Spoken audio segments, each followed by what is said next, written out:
Welcome in to Vol Basketball Fever, your number one source for discussions about the Vols and Lady Vols basketball programs. Subscribe to the channel so you don't miss a video, and check in every week for new episodes of the show, video breakdowns, and more. Now, on with the episode. Hello everyone, and welcome in to another episode of the Vol Basketball Fever podcast.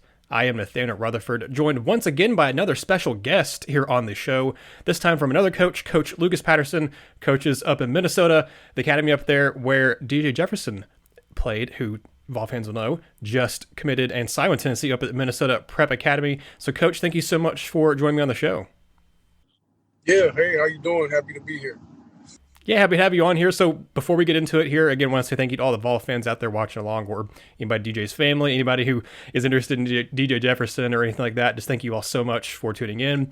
Give this video a like and share it around if you want to. But Coach, before we get into talking about DJ Jefferson, who he is as a player, as a person, I want to know a little bit more about you. Let Vol fans listening or watching along know a little bit more about who you are, kind of where you've coached, how long you've been at MPA. So give a little bit of a rundown of who Coach Patterson is. Well, as a player, I played all 4 years collegiate ball, then played junior college to start out. And, high school, I led my school in scoring. I had the all-time leading record until a kid named Rashad Vaughn, who was drafted by the Milwaukee Bucks, and went to play for UNLV, played at Finlay Prep. He broke my record at my old high school.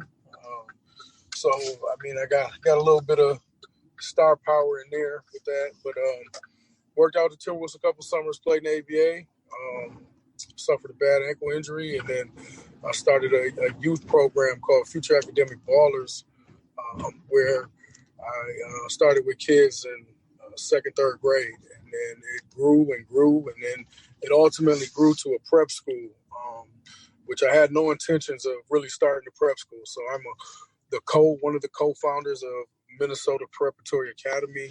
We started it back in 2018, and it was a need in Minnesota it was just a need to have a change up in just the Midwest in general, where we're from.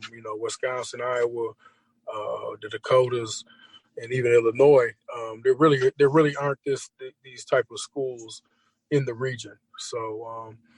We started first of its kind up in the region, and we haven't looked back since. It's going into my fifth year of the prep, and we sent over 33 kids to college on full college scholarships. A lot of them in JUCO, but 9 of them Division I in 4 years.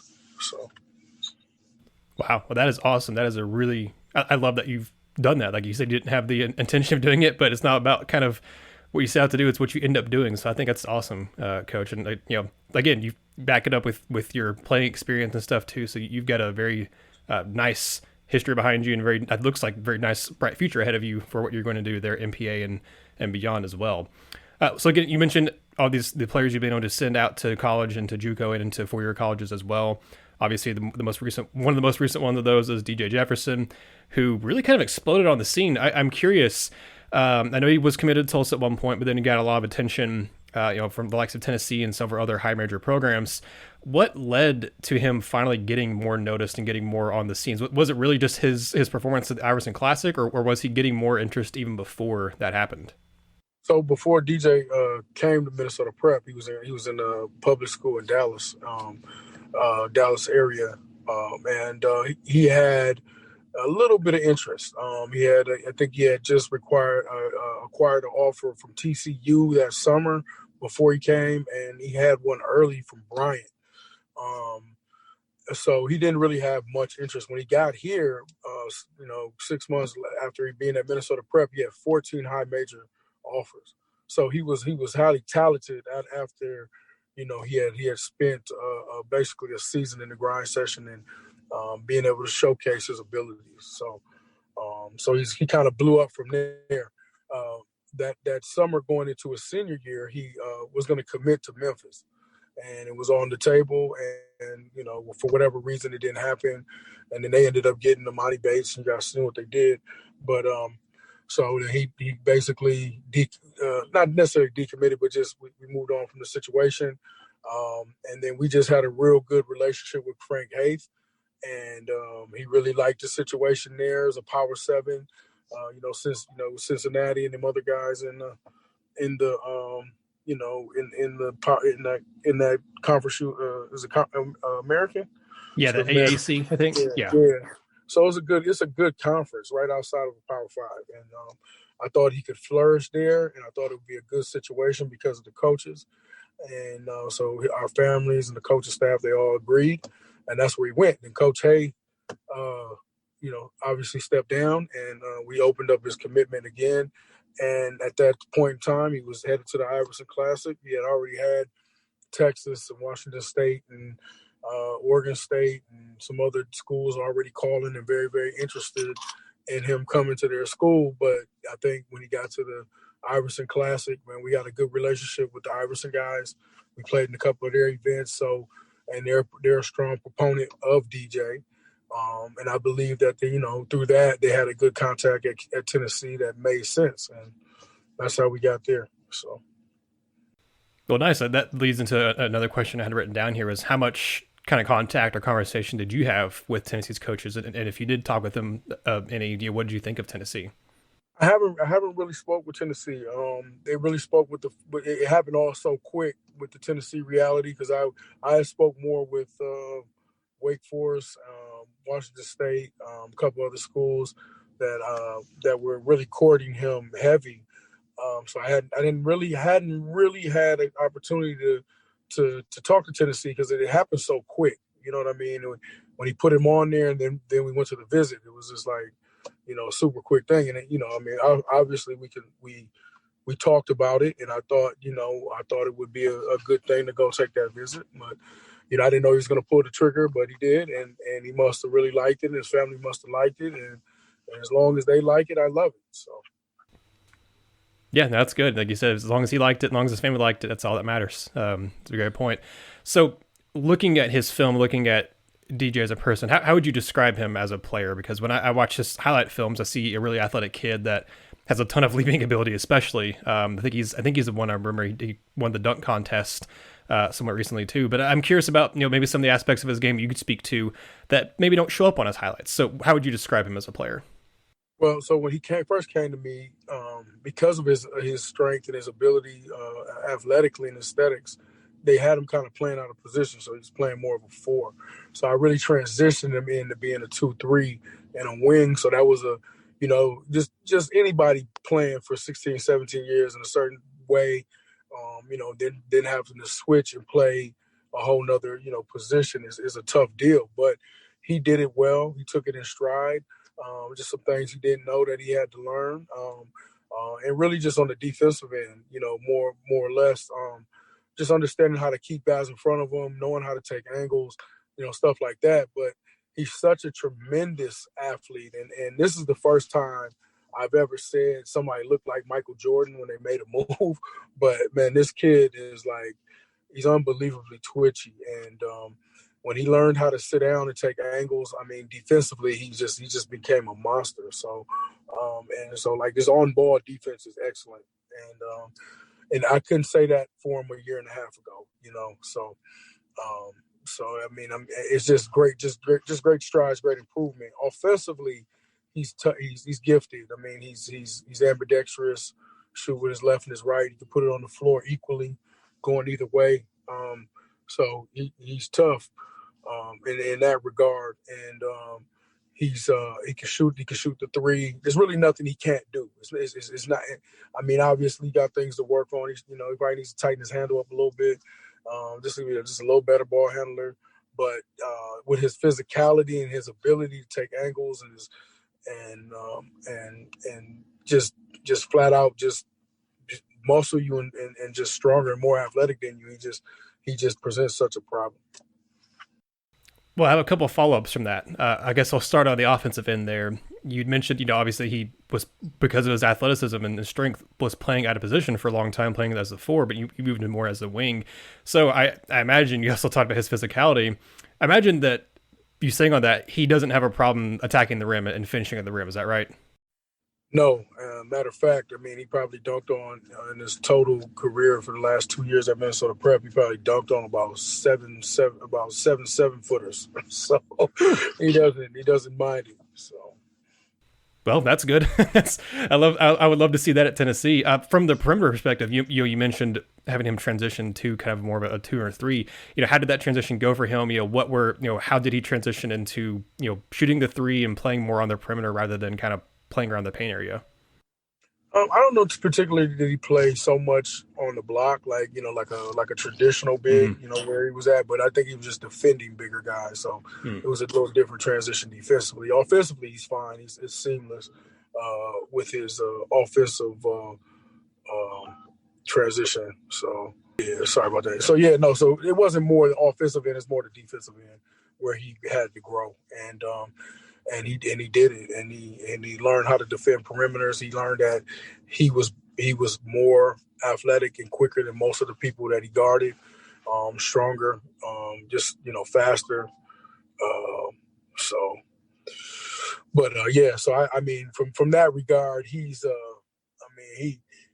he's definitely potentially he's like the sky's the limit. You know what I mean? It's just going to be all about, how he fits in the system and how, how Coach Barnes, sees how he can help, Tennessee, Well, I'm interested to see how he fits into the system too, because he's like a 6'4", 6'5" type of guy. And Tennessee has shown in the past with Josiah Jordan-James the last few years, Yves Pons a couple years ago too, that they can take guys that are about that kind of around that 6'6" frame and are athletic and played undersized 4. And it sounds like, again, he has experience of doing that on defense. I would not be surprised to see DJ play a number like a 2 or 3, and if like he could play a multitude of positions, it sounds like, defensively and offensively, both for Tennessee. On the defensive side, just really quickly, it kind of put it into, I guess, defense and rebounding both for him. I imagine the physicality you talked about and the way he plays that lends him to being able to, and his jumping ability to go grab rebounds and defend a guy. So it sounds like he has a lot of position versatility on defense where he can guard, not just kind of a 3 or maybe even a 4, but guard a 2, 3, or 4, maybe even a 1, because you mentioned his on-ball defense as well. Well, and yeah, and to his credit and to that point, Milos, the kid that's going to Oklahoma this year that played at Prolific, and then ultimately played at Dream City this year. He defended him well. He was the National Player of the Year in our conference. I mean, in our league, the grind session. So, and just did a tremendous job on him. And I've never seen a kid, last couple of years watching, playing against him, watching him play, see him do what DJ did to him. You know what I mean? And he's probably a top 3 guard coming out in 2022. So, wow. Well, I'm excited to see on defense because I know Rick Barnes and the staff, they love defense. So I knew DJ wasn't a slouch on that end. But hearing you describe some of his game has me very excited to see what he can do on the defensive end, even just as a freshman coming in. You mentioned kind of his growth and stuff. You mentioned especially on defense in the last year or so. It sounds to me, Coach, that he's maybe just starting kind of to scratch the surface. What do you think his kind of potential is as a player? I mean, seriously, he's a top 20 pick in a vacuum in a great situation for him. He's an NBA guy. It's just what it is, and so it all depends on situation and how things work out, so. Wow. Well, good. I mean, recruiting rankings don't mean everything, but obviously did get bumped up to a high 4-star most places. But I mean, this is a kid that, as you mentioned, he had a couple of high major offers when he first got there and then blew up. And then now as at Tennessee and was getting a lot of attention because of the Iverson Classic and even before then too. So it seems like a very, very nice pickup on the court.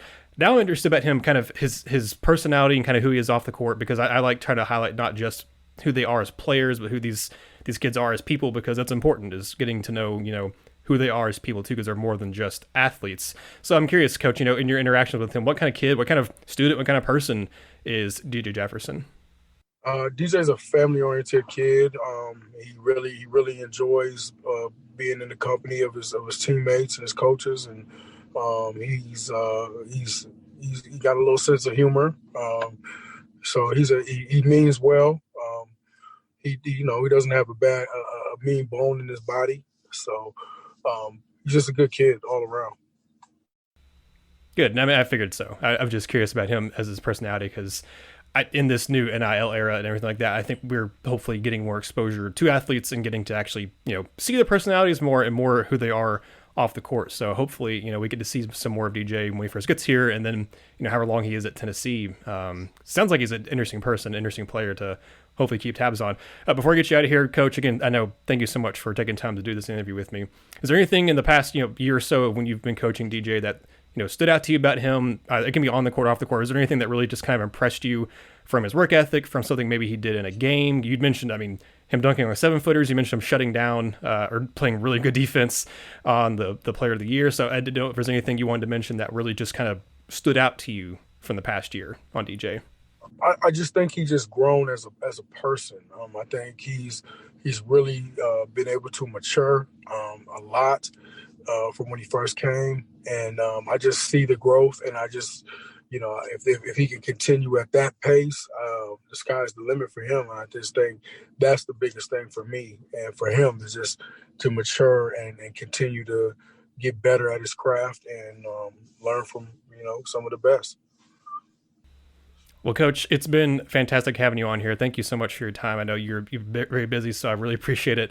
Vol fans, Coach Patterson, that was a fantastic interview. So Vol fans, go give him some love on socials and stuff like that. And again, be on the lookout for DJ Jefferson. I think he was an absolute steal for Tennessee, a gem under the radar prospect who was starting to get more attention. And I think he's going to potentially surprise a lot of people sometime down the road. But Coach, thank you all. Thank you so much. And thank you all so much for listening, watching along. If you're watching on YouTube or listening to the podcast, thank you all so much. Signing off for Coach Patterson, I'm Nathaniel, and this has been another episode of the Vol Basketball Fever Podcast. Thank you for watching Vol Basketball Fever. Give this video a like and subscribe to the channel while you're here. We appreciate all your support, and the show wouldn't be possible without Vol fans like you. Thank you.